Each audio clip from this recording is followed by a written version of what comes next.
Nous sommes maintenant depuis le Vieux-Mans pour aller à la rencontre des compagnons du devoir qui font leur porte ouverte et on va tout de suite aller à la rencontre de deux compagnons du devoir qui sont avec nous. Bonjour à tous les deux. Alors, quel est votre rôle au sein des compagnons du devoir? On commence par vous. Alors moi actuellement je suis sur la maison du Mans et en fait pendant un an je vais travailler la journée en entreprise et le soir je suis responsable des boulangers pâtissiers en l'occurrence parce que je suis moi-même boulanger et donc j'aide les jeunes dans leurs cours du soir, leurs cours métiers, s'ils ont des questions pour les guider tout au long de leur parcours. Bien. Et vous alors, même question. Pas grosse responsabilité, mais je suis un itinérant, donc pareil, je travaille la journée et le soir, je progresse dans mon métier au travers de dessins. Je suis charpentier, donc j'ai des dessins à faire. Et, voilà. Bon, aussi, j'aide les plus jeunes, donc il y a toute. Il y a des jeunes, il y a des plus vieux, donc il y a une grosse entraide entre nous pour progresser dans notre métier. Bien. Alors on parle des compagnons du devoir, qu'est-ce que c'est en fait concrètement les compagnons du devoir? Quelle est l'idéologie? Est-ce que vous pouvez nous la présenter un peu? Alors les compagnons, nous on est à l'association ouvrière des compagnons du devoir. Donc en fait ce qui se passe c'est qu'on accueille les jeunes de 15 à 25 ans pour aller sur le Tour de France. Donc c'est-à-dire qu'ils s'ils commencent à 15 ans, ils vont faire leur CAP en 2 ans. Ils peuvent être soit externes chez eux et venir que en stage au CFA ou alors directement intégrer une maison de compagnons comme ici pour commencer à voir ce que c'est le Tour de France, si ça peut leur plaire. Si jamais au bout des 2 ans de CAP, ils ont envie de partir sur le Tour de France, ils font ce qu'on appelle un travail d'adoption, c'est-à-dire un petit travail en fonction de leur métier qu'ils vont présenter aux compagnons plus anciens et pour montrer leur motivation à partir sur le Tour de France. Et après ce qu'on appelle le Tour de France, c'est on fait en moyenne 1 an par ville. Certains métiers font 6 mois, mais la plupart des métiers c'est 1 an, donc 1 an dans chaque ville avec des changements d'entreprise, des changements de personnes aussi parce qu'on n'est pas tout le temps avec les mêmes personnes. Et après, ça en dure en une moyenne de 5 à 7 ans. D'accord, ah oui. Donc c'est un engagement quand même important, c'est pas que pour 6 mois. C'est un engagement assez long. On sait aussi qu'il va y avoir beaucoup de travail parce que, comme on disait, la journée on est au travail, le soir on rentre, on vient en communauté donc on mange tous à la même heure. Et après on a cours du soir encore en plus de notre journée de travail. Et ça toute la semaine, surtout même le samedi où il y a cours en atelier ou de dessin comme les charpentiers peuvent faire. C'est ça, il y a 32 métiers représentés à l'association. Donc là on doit... À la maison actuellement, ouais, Vous êtes à une quinzaine ici. Alors comment vous avez décidé d'intégrer les compagnons du devoir? Comment ça s'est décidé? J'avais entendu parler, j'avais fait une licence en architecture. Je voulais faire du plus concret. Et donc souvent la génération des parents connaît plus les compagnons. Je suis allé à une journée porte ouverte comme actuellement et ça m'a plu, allez ouais, pourquoi pas. Et là ça fait 5 ans que je suis là. Toujours aussi plaisant. Bien, on va parler un peu rémunération. Est-ce qu'il y a une rémunération quand vous êtes au compagnon du devoir et de combien elle est à peu près? Alors la rémunération, ça va dépendre de l'âge déjà et du CAP. C'est comme les apprentis en fait normaux. Comme on travaille en entreprise, on est payé à l'entreprise. Et donc en fonction de... Alors si je me dis pas de bêtises, les apprentis ça doit être 60 ou... À la base c'est 50, mais 50 d'année en année. D'accord. Parce que ça dépend aussi de l'âge. Et à partir de 18 ans, on commence à arriver vers... ouais, ça dépend des métiers aussi. Mais la plupart des métiers, après, on est payé normalement en entreprise en fait. Après, c'est juste... Aussi quand on est en formation. Donc on est en alternance, donc pour 5 semaines, 4-5 semaines en entreprise, on est une semaine en formation. Et pendant ce temps-là, c'est un contrat fait pour ça. On est payé pendant ces stages-là et en entreprise. Il vous reste combien de temps chacun? Alors je vais commencer par vous. Il vous reste combien de temps au sein du compagnon du devoir à effectuer là? Alors moi je suis plutôt en fin de parcours du Tour de France, c'est-à-dire que ça fait 7 ans que j'ai commencé. Et là c'est mon avant-dernière année, donc j'ai encore une année l'année prochaine.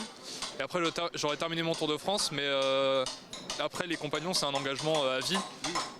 C'est-à-dire qu'après ce sera à nous de venir voir les jeunes qui sont sur le Tour de France pour pouvoir continuer à retransmettre. C'est ça qui est important chez les compagnons, c'est la retransmission.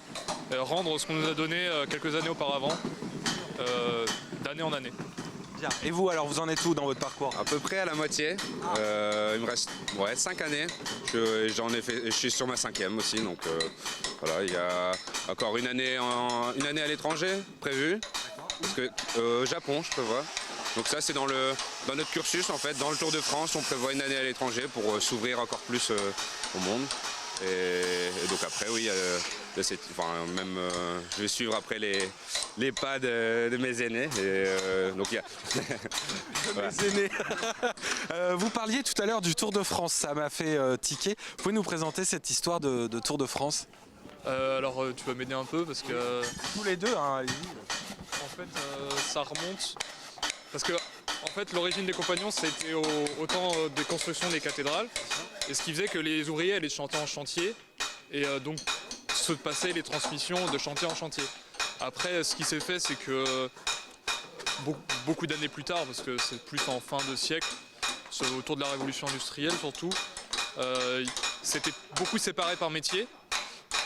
Parce que l'association en fait elle date que de la Seconde Guerre mondiale, elle date de 1941.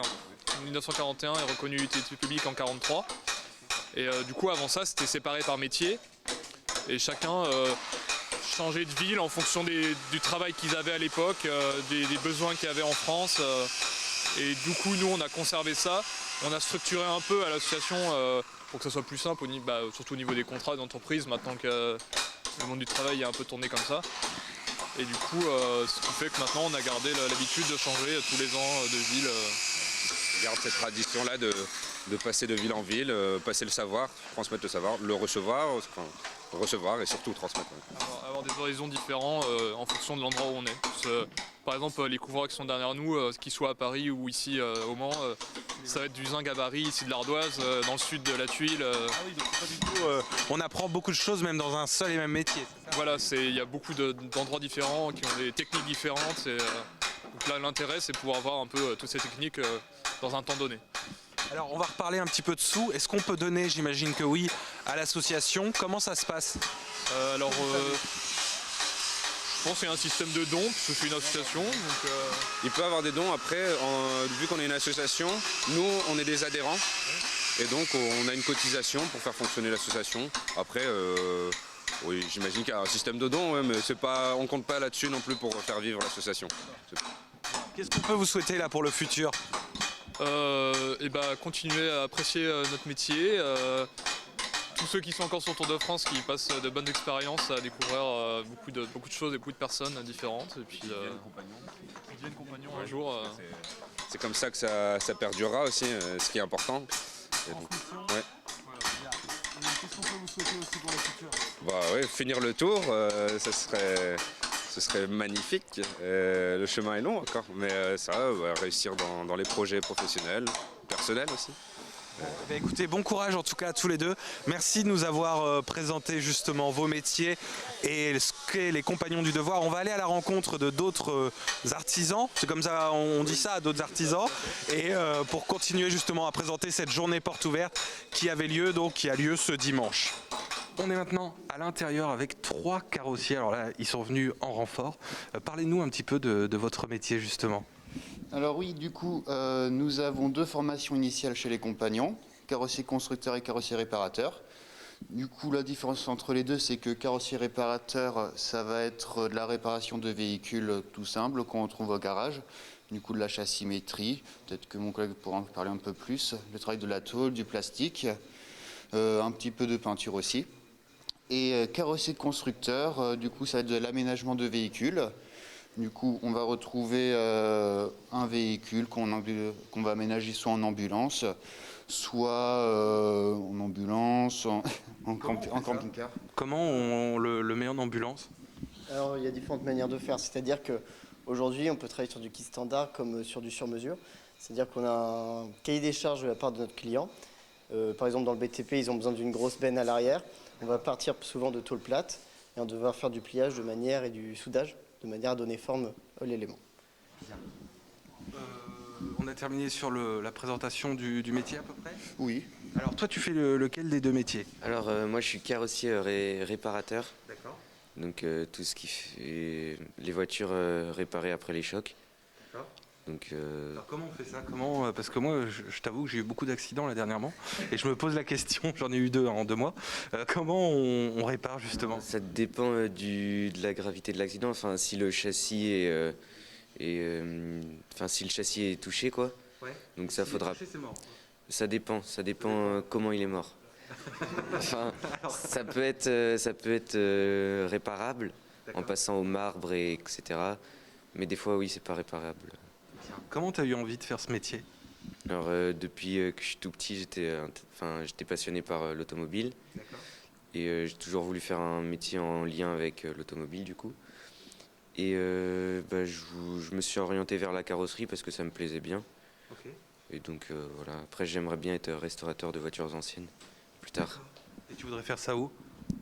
Bah, là où je trouverais, quoi. Surtout ça. Ok, Ouais. bon, bah, super. Est-ce qu'on a parlé de tout? Est-ce qu'on a oublié quelque chose? On peut toucher différents matériaux dans notre métier, la résine, l'aluminium, différents types de métaux. Également un peu d'électricité, d'hydraulique et du pneumatique. Donc afin quand même de compléter, on travaille aussi avec d'autres métiers du coup, en lien. Mais voilà, à peu près, on a un métier qui est assez divers à ce niveau-là. Bien, bon, bah, écoutez, en tout cas, bon courage à tous les trois. Et puis, écoutez, on se dit à très bientôt peut-être alors. Et voilà pour cette visite des portes ouvertes des Compagnons du Devoir. Et si vous souhaitez vous aussi venir aux portes ouvertes, vous pouvez le 11 et 12 mars. Il y a de nouvelles portes ouvertes, n'hésitez pas. On va maintenant partir à Fresnay-sur-Sarthe à la rencontre de l'humoriste Polo. À tout de suite.